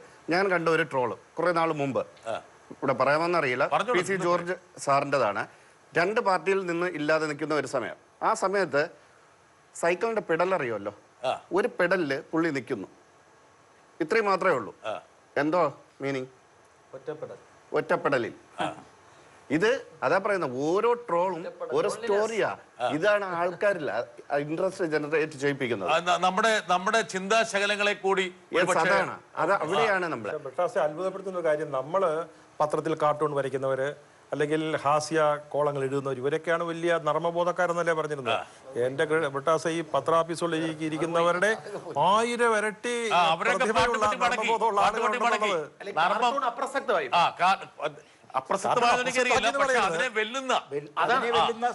വെല്ലുന്ന സംഭവങ്ങൾ വന്നിരിക്കണം. അനുപമ, ഈ പറഞ്ഞ ചെറുപ്പക്കാരുടെ സാന്നിധ്യം ഇപ്പൊ ഈ തെരഞ്ഞെടുപ്പ് തന്നെ ഞാൻ മനസ്സിലാക്കുന്നത് 10 കോടി പുതിയ വോട്ടർമാരാണ്. 10 കോടി പുതിയ വോട്ടർ, 13 അതായത് ആദ്യമായിട്ട് വോട്ട് ചെയ്യാൻ പോകുന്ന 13 കോടി. 13 കോടി എന്ന് പറഞ്ഞൊരു 13-14% എന്ന് പറയും. 100 കോടിയാണ് ടോട്ടൽ. അതെ, അപ്പൊ 13%ലേക്ക് വരികയാണ്. ഇത്രയും പേര് ഞാൻ 100% അറിയാം. അത് സണ്ണിക്കുട്ടിയും SRSനോട് യോജിക്കണമെന്ന് ഞാൻ അഭ്യർത്ഥനയുണ്ട്. കേരളത്തിൽ പോലും 40 വയസ്സിൽ താഴെയുള്ള ആൾക്കാർ പത്രം വായന നിർത്തിയിട്ടുണ്ട്. ഇത് യാഥാർത്ഥ്യമാണ്. അപ്പോൾ ഇവരെ ഒന്നും ഈ പരമ്പരാഗത ഈ പറഞ്ഞ മസ്തിഷ്ക പ്രക്ഷാളന വേദികളൊന്നും യോജിക്കുന്നുണ്ട്. ഞാനും SRS തമ്മിൽ യോജിക്കുന്ന ഒരു മേഖല അതാണ്. അതെ ഒരു മേഖല പത്രം വായിക്കുന്നില്ല. ഈ പറയുന്ന ആളുകളുടെ വീടുകളിൽ പോലും പത്രം വെറുതെ കിടക്കുക, വായിക്കുന്നില്ല. മൊബൈൽ അസോസിയേഷൻ പത്രം കിട്ടുക എന്നുള്ളത്. എത്ര വയസ്സായി? എനിക്കിപ്പോ 43 ആയി. അത് കറക്റ്റാണ്. ഇതിനകത്തുള്ള ഒരു വിഷയം ഞാൻ പറയാം. പണ്ട് ഒരു പത്രം വായിക്കുമായിരുന്നു, ഞാനിപ്പം ഒരു പത്രമല്ല 4 പത്രം വായിക്കും. കാരണം ഇതിൽ പറയുന്നത് എന്താണ്, മറ്റേ മനോരമയിൽ ഞാൻ താങ്കൾ ഒരു പക്ഷേ നമ്മുടെയൊക്കെ പ്രശ്നം എന്ന് വെച്ചാൽ നമുക്ക് എല്ലാവർക്കും വയസ്സുണ്ട്. നമ്മൾ ചെയ്യുന്നതാണ് യഥാർത്ഥത്തിൽ നടക്കുന്ന ഒരു തെറ്റിദ്ധാരണ നമുക്ക് എല്ലാവർക്കും ഉണ്ട്. നമ്മൾ വേറൊരു സ്ഥലത്തേക്ക് പോകുമ്പോഴാണ് നമുക്ക് മനസ്സിലാകുന്നത്. വോട്ടർമാരുടെ എണ്ണം വന്നപ്പോഴത്തേക്കുമായി ബന്ധപ്പെട്ട് ഞാൻ അനുപമയോട് ഞാൻ ഒരു ചോദ്യം ചോദിച്ചിരിക്കുകയാണ്. അനുപമ, അതായത് പുതിയ വോട്ടർമാര്, ചെറുപ്പക്കാര്, ഇവരുടെ ഒരു ഭാവുകത്വത്തെ സ്വാധീനിക്കാൻ കഴിയുന്ന മാധ്യമങ്ങൾ ഒരുപക്ഷെ ഈ പരമ്പരാഗത മാധ്യമങ്ങളല്ല, ഈ പറഞ്ഞ ഡിജിറ്റൽ മാധ്യമങ്ങളാണ്. അതല്ലെങ്കിൽ പ്രചരണത്തിന്റെ ക്യാപ്ഷൻസ് ആണ്, അതിന് ടാഗ് ലൈൻസ് ആണ്. അത് വളരെ മനോഹരമായ ടാഗ് ലൈൻസ് കൊടുക്കുന്നു. അല്ലെങ്കിൽ ട്രോളുകളാണ്, അല്ലെങ്കിൽ FB-യിലുള്ള ഒരു പോസ്റ്റാണ്. ഇപ്പോൾ ഒരു MP-യുടെ പ്രവർത്തനത്തെ കുറിച്ച് ഏറ്റവും കൂടുതൽ ആൾക്കാർ അറിയുന്നത് സോഷ്യൽ മീഡിയയിൽ നിന്നാണ്. അല്ലാതെ അവരുടെ മണ്ഡലത്തിൽ പോയിട്ട് അവിടെ മറ്റേ പാലമുണ്ടോ ഇതുണ്ടോ എന്നുള്ളതല്ല അവർ നോക്കുന്നത്. എന്താണ് അനുപമ? വളരെ സ്ട്രൈക്കിംഗ് ആയ വാർത്തകൾ ചെറുപ്പക്കാരിലേക്ക് പെട്ടെന്ന് എത്തിക്കാനും മാത്രമല്ല അവർ വാർത്ത അറിയാൻ കൂടുതലല്ല ഓൾമോസ്റ്റ് മൊത്തത്തിൽ തന്നെ അവർ ശ്രദ്ധിക്കുന്ന സോഷ്യൽ മീഡിയയാണ്. അപ്പോൾ അതിലൂടെയുള്ള തെരഞ്ഞെടുപ്പ് പ്രചരണം എന്ന് പറയുമ്പോൾ ചെറുപ്പക്കാരുടെ പെട്ടെന്ന് അവരിലേക്ക് അവരുടെ ശ്രദ്ധ പതിയുന്ന രീതിയിലാണ് വളരെ ആകർഷകമായ പോസ്റ്ററുകൾ, വളരെ കുറച്ച് മാറ്റർ മാത്രമുള്ള, അതായത് ഉദാഹരണത്തിന് ദില്ലിമേ വീണ അത്തരത്തിൽ മനുഷ്യരുടെ ശ്രദ്ധയെ പെട്ടെന്ന് ആകർഷിക്കുന്നതും അതേസമയം രാഷ്ട്രീയം വളരെ ചുരുക്കി പറയുന്ന രീതിയിലുള്ള പോസ്റ്റേഴ്സ്, അതൊക്കെയാണ് ചെറുപ്പക്കാരെ ഉദ്ദേശിച്ചുകൊണ്ട് നമ്മുടെ പാർട്ടികൾ പുതിയ ടാഗ് ലൈൻ മോഡിയുടെ അത് പറഞ്ഞു കൊടുത്ത ആൾക്കാർക്ക്. മോദി വന്നാൽ എല്ലാം സാധ്യമാകുന്നുള്ളത്. അല്ല, അത് ഹിന്ദി പറഞ്ഞു കൊടുക്ക്. ഈ വിഷയത്തിൽ രണ്ട് ചെറിയ പോയിന്റുകളുണ്ട്. ഒന്ന്, ഈ പറഞ്ഞ 13% നമ്മൾ പുതിയ വോട്ടർമാരെ പറഞ്ഞ കണക്ക് പറയുന്നത് ഇത് വലിയ പ്രശ്നമുണ്ട്. അതായത് ഇതിനേക്കാൾ കൂടുതൽ സജീവമായി ഇന്ന് പുതിയ ആളുകളെക്കാൾ സജീവമായി സോഷ്യൽ മീഡിയയിലുള്ള ഒരു വിഭാഗം എന്ന് പറയുന്നത് റിട്ടയർ ചെയ്തവരാണ്. അവരുടെ ഏറ്റവും പ്രധാനപ്പെട്ട പണി എന്ന് പറയുന്നത് ഇപ്പോൾ എല്ലാം റിട്ടയർ ചെയ്തവർ, പ്രത്യേകിച്ച് സർക്കാർ ഉദ്യോഗസ്ഥർ, പ്രൈവറ്റ് ഉദ്യോഗസ്ഥർ റിട്ടയർ ചെയ്തവർ എനിക്ക് പേഴ്സണൽ അറിയാൻ ഞാൻ പറഞ്ഞു. ഒന്നത്, 30 വയസ്സിൽ താഴെയുള്ളവർ, നമ്മളിതിന് രണ്ടായിട്ട് കാണണം. 30 വയസ്സിൽ താഴെയുള്ളവർ പത്രം വായിക്കാറേ ഇല്ല. അവർ സോഷ്യൽ മീഡിയയെ മാത്രമാണ് ആശ്രയിക്കുന്നത്. എന്നെ പോലുള്ള ആളുകൾ അല്ലെങ്കിൽ 30 കഴിഞ്ഞ് കളിയാക്കാൻ 30 കഴിഞ്ഞവര് സോഷ്യൽ മീഡിയയെ 31 വയസ്സാണെന്ന് സ്ഥാപിക്കാറ് സോഷ്യൽ മീഡിയയെ മറ്റതിനെ ഒരുപോലെ ആശ്രയിക്കുന്നുണ്ട്. മക്കളുടെ പ്രായം പറഞ്ഞു സോഷ്യൽ മീഡിയയെ മറ്റേനെ ആശ്രയിക്കുന്നുണ്ട്. പക്ഷെ 30 വയസ്സിൽ താഴെയുള്ളവർ സോഷ്യൽ മീഡിയ മാത്രം ആശ്രയിക്കുന്നു. ഒന്ന്, ബാക്കി എല്ലാവരും ഒരു തരത്തിൽ പ്രിന്റഡ് മീഡിയയും പരമ്പരാഗത മീഡിയയും നോക്കുമ്പോൾ തന്നെ സോഷ്യൽ മീഡിയയിൽ. അതുകൊണ്ട് തന്നെ ഈ 13% തെറ്റാണ്. മിനിമം ഒരു 60% ആളുകളെ ഏറ്റവും കൂടുതൽ സ്വാധീനിക്കുന്നത് ചോദ്യം അനുഭവമുള്ള ചോദ്യമുണ്ട്. എണ്ണത്തിന്റെ കാര്യമല്ല പ്രശ്നം. അതായത് ഞാൻ 13% പുതിയ വോട്ടർമാർ നടത്തും മാത്രം. എനിക്ക് ഫസ്റ്റ് ടൈം വോട്ടർമാരെ ആദ്യമായിട്ട് വോട്ട് ചെയ്യാൻ പോകും. ഇതിനകത്തൊരു പ്രശ്നം പറഞ്ഞാൽ ഈ പ്രായമുള്ളവർ ഞാനിത് കൃത്യമായിട്ട് വാട്സാപ്പ് ഇതെല്ലാം നോക്കുന്ന ഞാനൊരു ഒളിഞ്ഞോട്ടക്കാരനാണ്. ഒന്നും എഴുതത്തില്ല. വല്ലതും എഴുതിയ നമ്മുടെ പിതാവിന്റെ പിതാവിനെയും അവന്റെ പിതാവിനെയും എഴുതും. നമ്മൾ എഴുതത്തില്ല. പക്ഷെ ഈ റിട്ടയർ ആയിട്ടുള്ള ആളുകൾ വായിക്കുന്ന ഒരു കൗതുകത്തിന്റെയും ഒരു വേറെ ജോലിയൊന്നും ഇല്ലാത്തതുകൊണ്ടാണ്. പക്ഷെ ബ്രിട്ടാസ് ചോദിച്ച ചോദ്യം ഈ പുതിയ അല്ലെ ഫസ്റ്റ് ടൈം അല്ലെ പിന്നെ 30 താഴെ അല്ലെ 25 താഴെയുള്ള വോട്ടർമാര് അവരെ വല്ലാതെ ഇത് സ്വാധീനിക്കാം. പക്ഷെ ഞാൻ ഒരു കാര്യം പറയാം. നമ്മൾ പലരെയും അനലൈസ് ചെയ്യുമ്പോൾ ശ്രദ്ധിക്കുമ്പോൾ ഇവർ പണ്ട് മനോരമയോ മാതൃമയോ ദേശാഭിമാനിയൊക്കെ വായിച്ച് നമുക്ക് കിട്ടിയിരുന്നത്. അപ്പോൾ ഒന്നിലേറെ പത്രം വായിക്കുന്നവരെ കൂടി ഇപ്പോൾ ഈ പിള്ളേർ ചെയ്യുന്നത് അമേരിക്കയിൽ ട്രംപ് അടിയന്തരാവസ്ഥ പ്രഖ്യാപനത്തെ കുറിച്ച് ആലോചിക്കും. അവന്മാർ ന്യൂയോർക്ക് ടൈംസ് വായിക്കും, വാഷിംഗ്ടൺ പോസ്റ്റ് വായിക്കും, ലോസ് ആഞ്ചലസ് ടൈംസ് വായിക്കും. അങ്ങനെ അവർക്കൊരു വലിയ അവരാരും ഈ പിന്നെ കണ്ടംപററി ഇഷ്യൂസിൽ നിന്ന് അകന്നു നിൽക്കുകയാണെന്ന് വിചാരിക്കരുത്. അവരുടെ റീഡിങ് പ്രിന്റ് പത്രം റീഡിങ് അല്ലെങ്കിലും അവർ ഈ റീഡിങ് വളരെ കൃത്യമായിട്ടുള്ള നല്ല ശതമാനം ആളുകളുണ്ട്. പുതുതലമുറ എന്തുകൊണ്ട് പത്രങ്ങൾ വായിക്കുന്നില്ല എന്ന് വെച്ചാൽ എനിക്ക് തോന്നുന്നു ഒരു പരിധി വരെ സ്വയംകൃതനാർത്ഥം എന്ന് പറഞ്ഞൊരു പദം ഉപയോഗിക്കേണ്ടിയിരിക്കുന്നു. കാര്യം പരമ്പരാഗത മാധ്യമങ്ങളിൽ വരുന്ന പല വാർത്തകളോടും ജനങ്ങൾക്കൊരു അവിശ്വാസം വരുമ്പോൾ സ്വാഭാവികമായും ന്യൂ മീഡിയയെ ആശ്രയിച്ചാണ് ചെറുപ്പക്കാർ ശീലിച്ചത്. അതൊരു വിഷയം തന്നെയാണ്. അല്ലല്ല, ഫാസ്റ്റ് ആയിട്ട് വാർത്തകൾ കിട്ടുമ്പോൾ കാര്യം പിറ്റേ ദിവസം വരുന്നത് ഈ എഴുതുന്ന ആളുടെ ഇന്റർപ്രിട്ടേഷനും അല്ലെങ്കിൽ ആ പത്രത്തിന്റെ മാനേജ്മെന്റിന്റെ കലർത്തിയാണ് വരുന്നത്. ഇന്ന് വാർത്ത സോഷ്യൽ മീഡിയ കൂടെ നിങ്ങൾ അറിയുമ്പോൾ നാളെ നിങ്ങൾ അറിയുന്ന അതിന്റെ അനാലിസിസ് മാത്രമാണ്. ഇന്ന് വ്യൂസ് ആണ് നാളെ വരുന്നത്. അതാ പറഞ്ഞ ന്യൂസ് ഇമ്മീഡിയറ്റ് ആയിട്ട് അറിയുന്നത് എവിടുന്ന സോഷ്യൽ മീഡിയ പത്രത്തിൽ ഏതാ അറിയുന്നത്? വ്യൂസ് മാത്രമേ ഉള്ളൂ. അതുകൊണ്ടാണ് നിങ്ങൾ ഉദ്ദേശിക്കുന്ന പരമ്പരാഗത മാധ്യമങ്ങൾ അവരുടെ അറിയാനുള്ള ത്വരയെ ശമിപ്പിക്കാനുള്ള വിവരങ്ങൾ കൊടുക്കുന്നില്ല എന്നുള്ളതാണ് അല്ലേ? അതാണ് ഉദ്ദേശിക്കുന്നത്. ബട്ടാസെ ഇത് അങ്ങനെയാണെങ്കിൽ ദേശാഭിമാനി, മനോരമ, മാതൃഭൂമിയൊക്കെ സർക്കുലേഷൻ ഇടിഞ്ഞ് അതിന്റെ അടിയിൽപ്പെട്ട് പലരും മരിച്ചു അങ്ങനെയൊന്നുമില്ല. പക്ഷേ റീഡിങ്ങിന്റെ ഒരു പുതിയ തലം വന്നു. ഇപ്പൊ അദ്ദേഹം ഉപയോഗിച്ചൊരു വാക്ക് ഗ്ലോബൽ റീഡിങ്. നമുക്ക് ഏത് പത്രവും ഏത് പത്രവും വായിക്കാവുന്നുള്ള രീതിയിലേക്ക് നമ്മുടെ കാര്യം മാറിയിട്ടുണ്ട്. പക്ഷേ പണ്ട് എനിക്ക് 4 വർഷം മുമ്പ് INS ഒരു സർവേ നടത്തി. കാരണം ഈ വിഷ്വൽ മീഡിയ ഇങ്ങനെ അങ്ങ് ഇടിച്ചു കയറിയപ്പോൾ അവർ പേടിച്ചു പോയി. INS പേടിച്ചു പോയി. പത്ര ഉടമകളുടെ സംഘം, മുതലാളിമാരുടെ സംഘം. അവർ കണ്ടെത്തിയത് ശരിയാണോ എന്ന് എനിക്ക് സംശയമുണ്ട്. അവർ പറഞ്ഞത് അവരുടെ സർവേയുടെ ഫലം എല്ലാവരും വിഷ്വൽ മീഡിയയിലെ വാർത്തകളെല്ലാം കാണുന്നുണ്ട്. പക്ഷേ അവരതങ്ങോട്ട് കൺഫേം ചെയ്യുന്നതും വിശ്വസിക്കുന്നതും പിറ്റേ ദിവസം പത്രം വരുമ്പോഴാണ്. ഇത് ശരിയാണെന്ന് എനിക്കറിയില്ല. അല്ല, പരസ്യക്കാർക്ക് വേണ്ടി ഉണ്ടാക്കിയ ഒരു സർവേ ഫലമായിരിക്കും. അതിലൊരു യുക്തിയില്ല. അതാണ് അവര് കൊണ്ടുവന്ന അവർക്കതല്ലേ പറയാൻ പറ്റുള്ളൂ. രാജേഷ് ഒരു മിനിറ്റ് രാജേഷ്, ഒരു ചെറിയൊരു കാര്യം പറയാം. നമ്മൾ ഇത്രയും നേരം ചർച്ച ചെയ്തുകൊണ്ടിരുന്ന ഫേക്ക് ന്യൂസും ഇത്തരം കാര്യങ്ങള് ഞാൻ വേറൊരു ക്യാൻവാസിലേക്ക് പോകാൻ ആഗ്രഹിക്കുകയാണ്. അതായത് ഈ തെരഞ്ഞെടുപ്പിൽ ഏതെല്ലാം ടൂൾസ് ആയിരിക്കും രാഷ്ട്രീയ പാർട്ടികൾ ഫലപ്രദമായി ഉപയോഗിക്കാം? ഞാൻ അതിനെ കുറിച്ചാണ്. ഇപ്പോൾ ഈ കഴിഞ്ഞ ദിവസം പത്രത്തിൽ കണ്ടൊരു വാർത്തയുണ്ട്. നമ്മുടെ ടെക്നോ പാർക്കിൽ തിരുവനന്തപുരത്തിന്റെ MP ഒരു പരിപാടിയിൽ പങ്കെടുക്കാൻ ചെന്നു. അവിടെ ചെന്ന് സംസാരിച്ചുകൊണ്ടിരിക്കുമ്പോൾ അദ്ദേഹം ചോദിച്ചു, ഈ കൂട്ടത്തിൽ ഇരിക്കുന്ന എത്ര പേർക്ക് വോട്ടുണ്ടെന്ന് ചോദിച്ചു. അതിനകത്ത് കൈപൊക്കിയത് 10% പേര് പോലും ഉണ്ടായിരുന്നില്ല. അപ്പോൾ ബാക്കിയുള്ള ആളുകൾ മുഴുവൻ അവിടെ വോട്ടവകാശത്തിനുള്ള 18 വയസ്സ് കഴിഞ്ഞ ബാക്കിയുള്ള ആളുകളൊന്നും വോട്ടേഴ്സ് ലിസ്റ്റിൽ പേര് ചേർത്തിട്ടുള്ളവരല്ല. ഇവരുടെ മൊബൈലിലോട്ടും നമ്മൾ ഈ പറയുന്ന സാധനങ്ങളെല്ലാം ചെല്ലുന്നുണ്ട്. ഒരു പ്രയോജനവും ഇല്ല. 2, ഈ നമുക്ക് വോട്ടിംഗ് ശതമാനം നോക്കണം. തിരുവനന്തപുരത്ത് കഴിഞ്ഞ ലോക്സഭാ തെരഞ്ഞെടുപ്പിൽ ഏതാണ്ട് 70% താഴെയാണ് പോളിംഗ് നടന്നത്. ബാക്കിയുള്ള ആളുകളൊന്നും വോട്ട് ചെയ്തിട്ടില്ല. എന്തുകൊണ്ടാണ് ഇവർ വോട്ട് ചെയ്യാതെ പോകുന്നത്? അവരിലേക്ക് ഇത് ചെല്ലുന്നതുകൊണ്ടും പ്രയോജനമില്ല. ഇപ്പോ എനിക്ക് അനുപമ പറഞ്ഞ പോലെ ഞാൻ താങ്കളിലേക്ക് വരാം. അനുപമ പറഞ്ഞതുപോലെ അതായത് ഇതൊരു രാഷ്ട്രീയവൽക്കരണ പ്രക്രിയ നടക്കുന്നുള്ളത് തെറ്റാണെന്നാണ് പറഞ്ഞു വരുന്നത്. എനിക്ക് പൂർണ്ണമായിട്ട് അത് വിജയിക്കുമെന്ന് എനിക്ക് പ്രതീക്ഷയില്ല. കാരണം ഇപ്പം സന്ദീപ് പറഞ്ഞല്ലോ സ്ക്വാഡ് വർക്ക്. ഇവരെന്തുകൊണ്ടാണ് സ്ക്വാഡ് വർക്കിൽ ഊന്നുന്നതെന്ന് ചോദിച്ചാൽ ഇവർക്കൊരു വീട്ടിൽ ചെന്ന് കഴിഞ്ഞാൽ ആ വീട്ടിൽ എത്ര പേർക്ക് വോട്ടുണ്ട് എന്നതിനെ കുറിച്ച് കൃത്യമായിട്ട് അറിയാൻ പറ്റും. ഇവർ സ്ക്വാഡ് വർക്കിന് വീട്ടിൽ പോകുന്ന വോട്ടേഴ്സ് ലിസ്റ്റുമായിട്ടാണ്. ആ വീട്ടിൽ ഒരു അംഗത്തിന് വോട്ടില്ലെങ്കിൽ ഇപ്പോഴും നമുക്ക് പേര് ചേർക്കാനുള്ള സമയമുണ്ട്. ഇതിനു മുമ്പ് ഒരു ഘട്ടം വീടുകളിൽ കൂടി കയറി ഇറങ്ങിയവർക്ക് ഓരോ വീട്ടിലും വോട്ടില്ലാത്ത എത്ര പേരുണ്ട് അവരെ ചേർക്കാനുള്ള നടപടി എടുക്കാൻ പറ്റും. സോഷ്യൽ മീഡിയയിൽ ഇരുന്ന് ഈ ആക്ടിവിസം നടത്തി കഴിഞ്ഞാൽ അത് നടക്കില്ല. നമ്മൾ ഈ പ്രചരിപ്പിക്കുന്ന ആളിലേക്കാണ് രാജേഷ്. ഒരു സെക്കൻഡ്, നമ്മളിപ്പോൾ ഏത് മാർഗമാണ് പിന്നെ ശരിയ, ഏത് മാർഗമാണ് വേണ്ടതെന്നുള്ളതല്ല, ഏതെല്ലാം മാർഗങ്ങളാണ് ഉപയോഗിക്കുന്നതിനെ കുറിച്ച് നമ്മുടെ ചർച്ച. അതായത് അതുകൊണ്ടാണല്ലോ രാഷ്ട്രീയ പാർട്ടികൾ 360 ഡിഗ്രി, അതായത് ഈ പറഞ്ഞ ഫേസ്ബുക്കിലും ട്വിറ്ററിലും പരസ്യം ചെയ്യുന്ന അതേ രാഷ്ട്രീയ പാർട്ടി അവിടെ ചുവരെഴുതാനുള്ള കാരണം അത് തന്നെയാണ്. വോട്ട് ചെയ്യിക്കാൻ പ്രേരിപ്പിക്കുന്ന രീതിയിലേക്ക് കൂടി ഇത് മാറേണ്ടതുണ്ട്. സോഷ്യൽ മീഡിയയിലെ പ്രചരണത്തിനെ നമ്മൾ ഒരു ടൂളായിട്ട് ഉപയോഗിക്കാനാണ്. അതിന്റെ ബേസിക് ഡേറ്റ ഏതാ? അതൊരു ബേസിക് ഡേറ്റ വേണം. നമ്മൾ സോഷ്യൽ മീഡിയയിൽ മുമ്പ് പറഞ്ഞപ്പോൾ രാജേഷ് പറഞ്ഞാൽ കാർഡടിച്ച് വെടിവെച്ചിട്ട് കഥയില്ല. കൃത്യമായ ടാർഗറ്റിൽ അത് ഹിറ്റ് ചെയ്യുന്നുണ്ടോ എന്ന് ഉറപ്പ് വരുത്തണമെങ്കിൽ നിങ്ങളുടെ ഡേറ്റ വേണം. ഈ ഡേറ്റ കിട്ടണമെങ്കിൽ നിങ്ങൾ വീട് പോയാലേ പറ്റുള്ളൂ.